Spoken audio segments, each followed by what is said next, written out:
Good day, Sir Dexter, and now I will discuss the laws of radicals and laws of exponent. So, here's the first law. So, the first law is actually the nth root of a raised to n.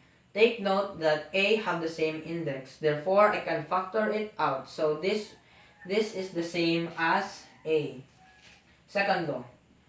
The second law is the nth root of a times the nth root of b. Since I have the same index, which is n, I can simply have the nth root of the product of times b. The third law. So, if we have the nth root of a divided by the nth root of b, since I have the same index, I can rewrite this one as the nth root of a over nth root of b. Fourth law. And the fourth law is we have here nth root of m, root of a, the fourth law is we have here the n root of m of a. Simply multiply n and m that will consider as my index. Therefore, I have n and m root of a. So now, examples of laws of radicals by utilize the radicals in third law and the fourth law method. So now, here we have cube root of 80g to the 7th power divided by to the cube root of 10g to the power. Since I have the same index, I can rewrite this one as the cube root of 80g to the 7th power divided by 10g to the 4th power. Okay, so if we will divide 80 and 10, here I now have 8g to the 7th power. So divided again by g to the power, applying the law of exponent. Simply subtracting the exponent 7 and 4. I have now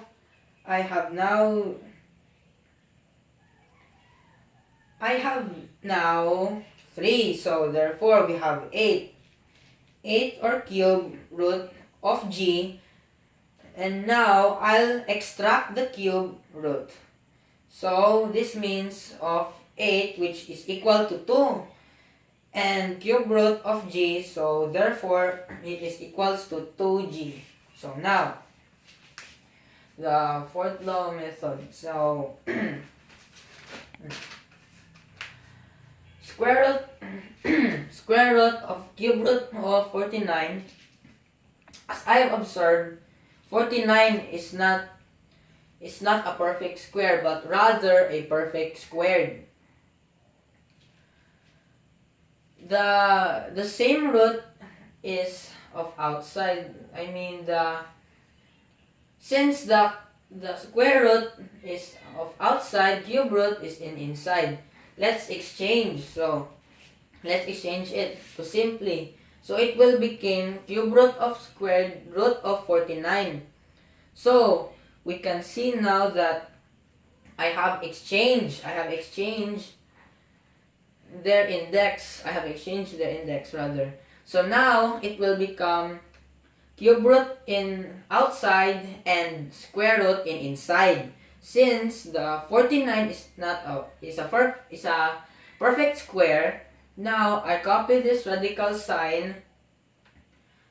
I copy this radical symbol that outside cube, and then I will take 49 that is equals to 7. So this also means that cube root of radical symbol is gone. It will become radical symbol 7. Radical symbol. So this is the radical symbol now, because consider that the cube root, the square root is gone because we exchange it and apply it to cube root of 7. So now let's discuss the laws of exponents.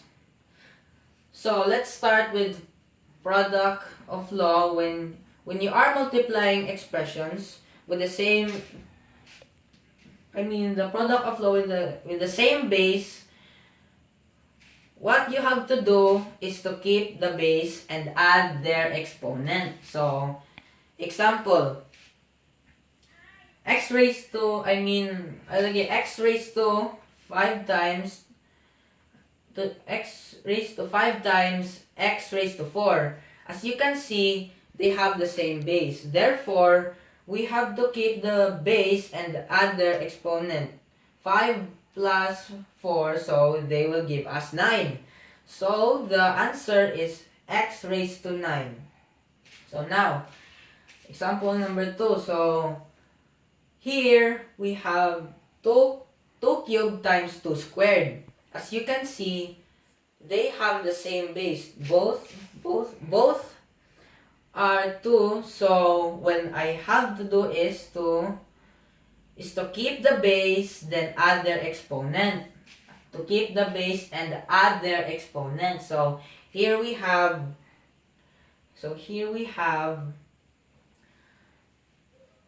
2 plus So here we have 2. Wait. It will be 3 plus 2 will get us 5. Therefore, the exponent of 2 will become 5. So this is the exponent. 3 plus 2 of the exponent equals 5. So now we have 2 raised to 5. So therefore, the exponent of 2 will become 5, and 2 raised to 5 is the same multiplying 2 to itself 5 times. So, 2 times 2 times 2 times 2 times 2 equals 32, and that is our answer. So now, let's go to quotient law. So, quotient law. For quotient law, since this is division, the same process that only noted of adding them is what you have to do is to subtract their exponents. So, subtract their ilang exponents. And then, only if they have the same base. Subtract ilang exponents only at the same base as the numerator and the denominator. If they have the same base, you have to subtract their exponent minuend. Is from the numerator, and subtrahend is from the denominator. So, for example, 4 raised to 7 over 4 is raised to 5. They have the same base. Both are 4. So what we have to do is to copy the base, and then subtract their exponents. So 4 raised to 7 minus 5 is equals to 4 raised to 2. So now it will give us positive 4 raised to 2. Now we have 4 squared, and where you simplify 4 squared, it is the same with 4 times. So 4 times di mo siya 4 times 4 will give us the answer of positive 16.